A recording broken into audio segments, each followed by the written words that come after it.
What's up guys, welcome back to another episode of HF Movie Reviews, and in today's episode I'm going to be doing another movie review, and you can probably guess what movie this is for just by the hat. Yes, it's Indiana Jones and the Dial of Destiny. Yes, the 5th installment in the Indiana Jones franchise. Now, is this a good movie or is it complete garbage? Well, let's find out in today's review.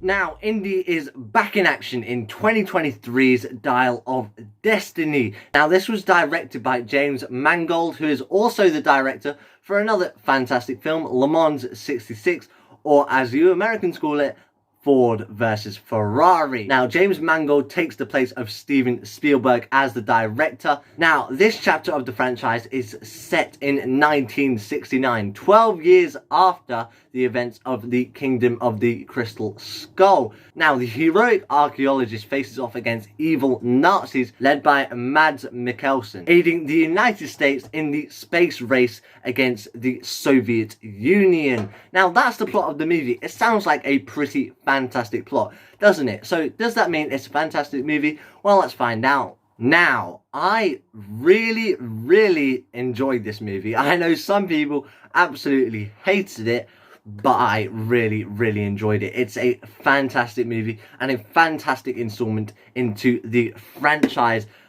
I do believe, though, that the Kingdom of the Crystal Skull is a better movie, and I do believe the first original three were better as well. However, Indiana Jones and the Dial of Destiny still is a fantastic movie, and you can't deny it. The CGI was truly amazing. It's flawless. You can't flaw the CGI in any way at all. It's amazing. The way they recreated him to make him look 40 years younger is truly amazing.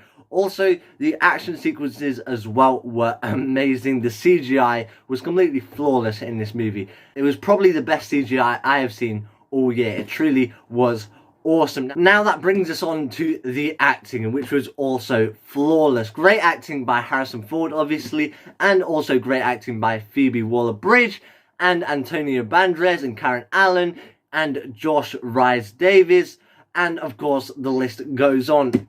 I can't flaw the acting in this movie. It was truly amazing. Now, the only thing that actually flawed this movie was in the scene at the end. Yes, spoilers are coming. It's when they go back in time. Yes, they go back to the time of about 200 BC, I believe. It's a bit stupid. Now, Indiana Jones movies are, you're supposed to turn your mind off and you're supposed to have fun with the movies, but this one went a bit too far. Going back in time now, come on, it's not Back to the Future, it's Indiana Jones. Now, I know the other movies where he had his heart taken out and all that, it's okay. It's still sort of believable because you've got the evil spirits and all that. It's all sort of believable, but then you go back in time, don't you? And that's when it goes sort of a bit, yeah, you go back in time, that's not exactly believable, is it? However, I'm sure it looked better on paper. Going back in time in Indiana Jones, I'm sure it looked way better on paper, but there you go. I didn't really enjoy that scene. However, the first 20 minutes of the movie was truly awesome. I could not flaw that at all. It was like being back in the Raiders of the Lost Ark. It was like being in the Temple of Doom. It was like being back in the good old days of Indiana Jones. It was like being back with the 1980s Harrison Ford. It was amazing. Now, I've already said about the CGI in the first 20 minutes. It was amazing. I can't flaw that. It was all perfect. Acting as well. It was all brilliant. Yeah, it truly is a fantastic film. If it was literally just the whole film of him when he was younger, recreated in CGI, I'm sure I could watch 2.5 hours of that. Because I could watch 20 minutes of that. No problem at all. It was amazing. So 2 hours of that would have been absolutely amazing. So if they do make another one, which they're probably not going to, but if they do, Indiana Jones 6, I want it fully recreated in CGI to make him look like how he was 40 years ago back in the 80s, because it truly looked awesome. The technology that we have now, it just looked awesome. It looked flawless. It looked like we were back in the 80s with 1980s Indiana Jones, or I probably should say 1930s Indiana Jones. It was awesome. Now, I really enjoyed this movie. I know a lot of people didn't. I know a lot of people say it's flawed by having an old Indiana Jones. Loads and loads of people say that they want the 1930s Indiana Jones back. They don't want to just see an old man. And yeah, there's not much else I can say about this movie apart from it's a great movie.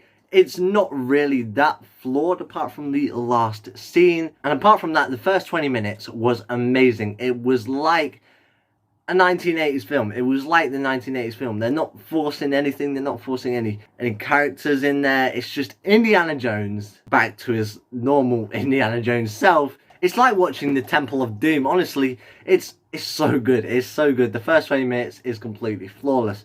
It's amazing. Great acting, great directing. I didn't think anyone could take over from Steven Spielberg, but I guess someone can. So there you go.